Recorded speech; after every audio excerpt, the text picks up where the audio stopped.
Hi all, for our notable game today I have another very exciting game from Nezhmetdinov to show you. This time it was against Konstantinovich Borisenko. For those of you who have not heard of him, he was born in Uzbekistan. He was awarded the International Master of Correspondence title, I believe, the IMC title in 1961.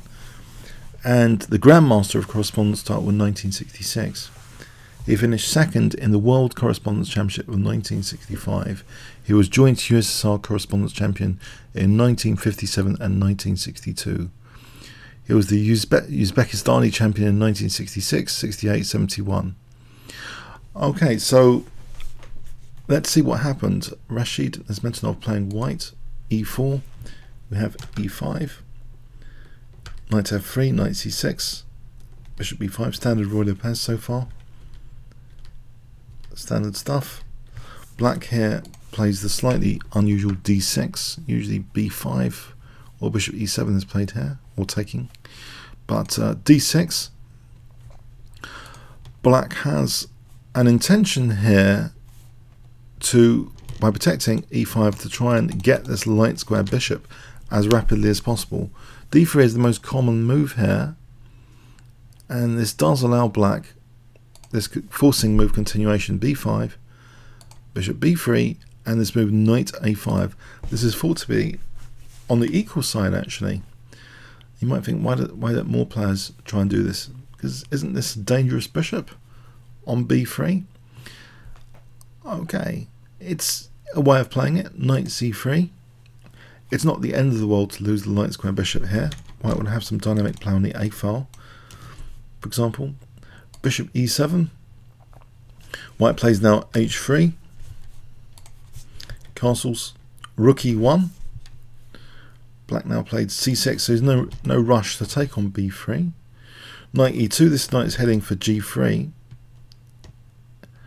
it seems, and then to if5.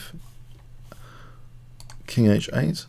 We see knight g3, knight g8, and now Nezhmetdinov plays in the center d4, putting pressure on e5 here. Black now takes on d4. We have knight takes d4, and both knights are looking at the key f5 square, which is a very important square for the attacking player. Getting a knight on f5 is quite dangerous usually. We see black weakening himself on the dark squares, parrying any knight f5 though, but slight dark square weaknesses emerging. And here white plays c3, and it looks as though white could sneak his bishop on c2. And with black's previous play, you might think, well, black would take on b3 here. In fact, black didn't. You might find surprising. Black actually played bishop b7. And the key thing here, does Nezhmetdinov actually wants this light square bishop now? Well, he did apparently. Bishop c2. It might be useful on this diagonal. At the moment, it seems fairly blocked up. To actually liberate this bishop, to make it an attacking weapon, it's going to need e5 surely at some point, e5 to liberate the bishop. And what about this pawn chain here? The g6 and h7 pawn chain. Is it a dangerous attacking bishop or not? We'll find out soon. Bishop f6. And now knight f3 does support the idea of e5, which would liberate the bishop a little bit more. We see rook e8 now, putting a firm hold on the e5 square. And now a move designed to undermine the pawn chain a little bit maybe. We see h4. It's tactically justified here, even though black seems to be control of h4. Black's got his own d6 issue here. So if black takes on h4, this didn't happen. Black played knight c4, protecting d6. But if he took here on h4, then knight takes, queen takes d6. This is actually quite good for white, it seems.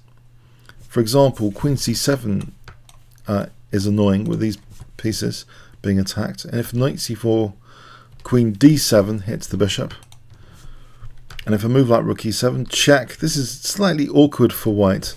Sorry, awkward for black, this position here. and the queen's got f2 to come to, the centre's protected, the bishops look good, the dark squares look dangerously weak. So white's overall better here. So here actually this pawn wasn't taken.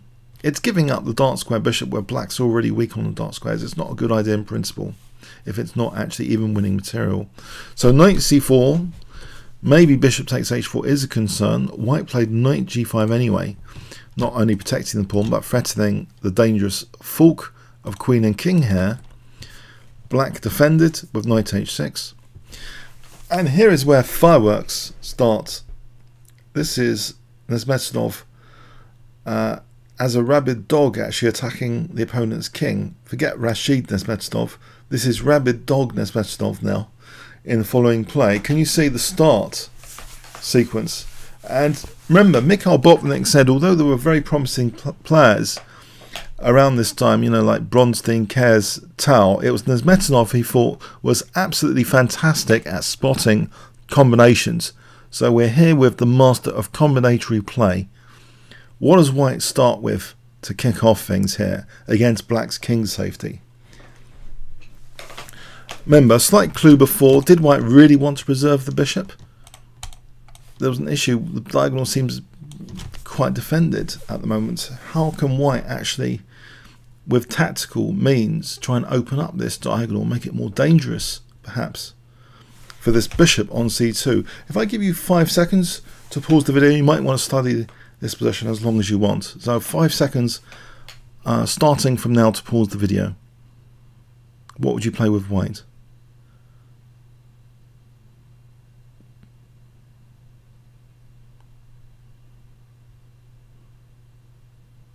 Okay, knight h5.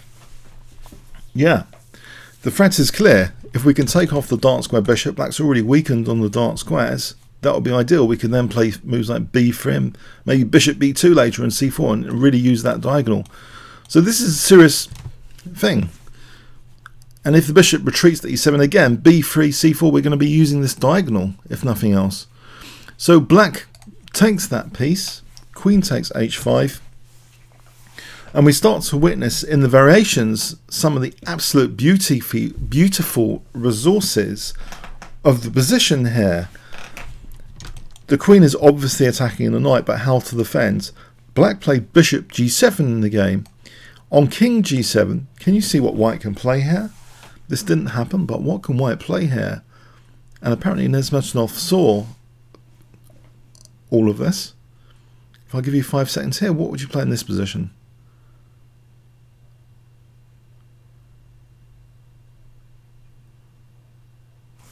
Queen takes h6 check, an outrageous but fantastic forcing move. Knight e6 check, remember the exit square is cut by the knight. And if king g6, then the bishop opens up. That bishop talked about before opens up. Where's the king going? Here. Check. Take time to play h5 to cover some more exit squares of the king. And in this position, knight d4 is checkmate. Yeah, this really is the case. There's a queen sack here. It really works. In this line, you might have thought instead of king g6, bishop g5, white's going to be better anyway. H takes g, e5 check. We can take another pawn check. We can take the queen. White's just better here off the bishop f4. So yeah, beautiful lines there on king g7, but bishop g7 was played. So is this the end of the fun? No. Remember, the tactics were a means to an end. So let's liberate this bishop. Liberation is a big, big word for the attacking player of attacking pieces. You want to liberate your attacking pieces.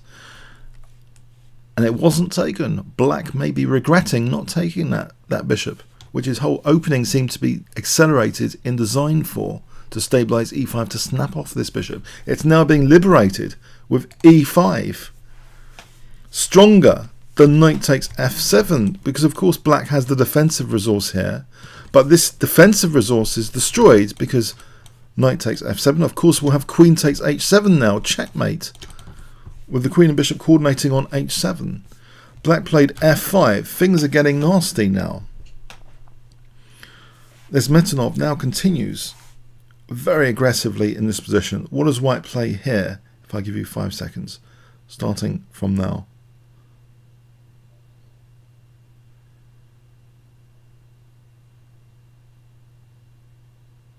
This is a masterclass in attack and combination and liberating pieces. Knight takes h7, threatening bishop takes h6.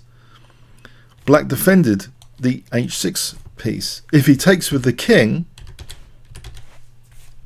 then this is no good. Bishop takes, weakening f5, liberating that bishop.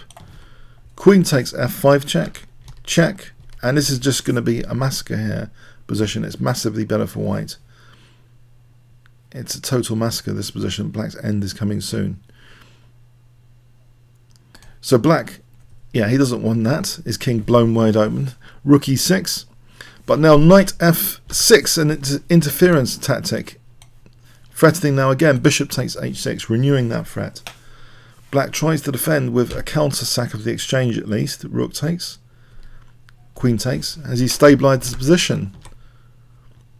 Not quite. Bishop g5 is awkward here. But now black has a defensive resource again. Counterattack against the queen itself, using the pinned piece. Is this the end of the attack? Will white have to give up his queen? Is that the end of the road? Isn't white just material down? Not quite. The attack is relentless here. White does have the queens come off with queen takes. Now after rook e7, there is still a strong attacking pressure. We have a rook against the 2 minor pieces. Black has 4 minor pieces, white has 2, but white has a rook for 2 minor pieces and an extra pawn at this point. We have knight takes g5, some simplification. So rook takes b7 has to be dealt with. The passive move here is unfortunate. I mean, if the bishop goes back, we've got things like check, and maybe bishop takes f5 check using the pin. So that's not good. So we see this passive move, rook b8. And now rook a e1, threatening, check. And again, this bishop is really good in these positions. Really, really dangerous. Threatening even to mate the black king, because the pawn is cutting off some squares here. So knight e5, trying to cut the rooks from helping each other. f4, black is being pushed to the edge of his defensive resources here. The knight can't really easily move here without allowing again rook e8 check and bishop takes f5 with basically destruction, absolute destruction in this simplified position. Just to show you, just to clarify, the check here, for example, unless black wants to give up the bishop, that's checkmate. Because look at the bishop and the pawn, they're covering all the exit squares. So black is being pushed to the edge of resourcefulness for defense with bishop f8. Rook c7, the rook is really nasty on this 7th rank. This pawn is about to fall, the bishop is going to be further liberated. Knight g6, bishop takes f5. Not minding about the loss of the f4 pawn. And if only the rooks can coordinate with each other. Here, rook e4, try and get the rook round like this to help the other rook to form a mating net again. Black plays a seemingly clever move here, knight takes g2. Not only defending the h4 square from there, but also if king takes, then there's c5, and maybe black's got a chance of saving this game by getting rid of that attacking rook. Of course, white is not obliged here to follow him with that sort of idea. Instead, rook h7 check, and we have another mating net form here. Can you see how white can form another mating net even without the assistance immediately of this rook? How can the rook, bishop and pawn create a mating threat? Can you see here? What does white play in this position? Yeah, g6 threatens bishop e6 checkmate. Black defends with bishop c8, tenacious to the end. White just takes on c8 on this occasion because of course that knight is no small detail. White is the exchange up. Now clearly the exchange up. and it's equal on pawns. Yes, black seems to be in big trouble now, even materially. Rook d7 threatens g7. So if it takes, we're going to have this winning the bishop exercise. d5. We have rook e6 being played here. Bishop h6. And now turning the attention to the c6 pawn for a moment. Black counterattacks on b2. White defends that pawn. Black moves his pawn, but dropping d5. So a pawn up as well as the exchange up. It's pretty hopeless. It's clear black could probably resign by now. g7 now, which seals black's fate really, because things like rook h6 now to rook h8, and if ever takes, then we have rook g6 winning that bishop.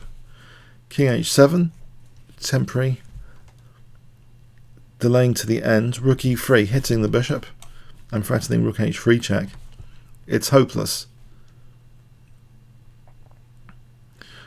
One small detail.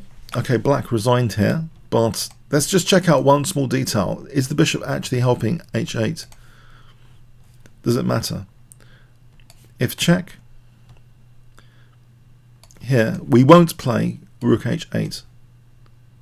Well, we can. It's still an advantage for white. It is basically simplification, but the bishop is helping h8, right? So actually more incisive here is, can you see?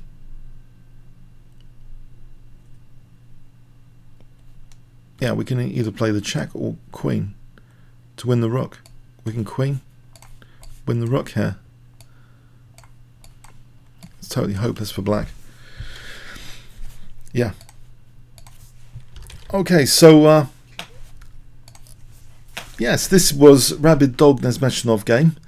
He was savage in this game. He liberated his attacking pieces. His attack was relentless, even though black seemed to get some reprieve by the exchange of queens. The initiative was still there even in the endgame. It was very dangerous for black's king, finding itself in mating nets, even with just rook, bishop and pawn. There were mating nets being formed, which won further material. Nezhmetdinov's play was extremely logical, and an accuracy check reveals average 10 centre pawn loss. Incredible accuracy. This was a brilliantly technical attack, justified on fundamental grounds. Liberating the heroic piece, that bishop on that diagonal, was a major danger throughout the whole series of events that we just witnessed. So I hope you got something from this attacking game. Comments or questions on YouTube. Thanks very much.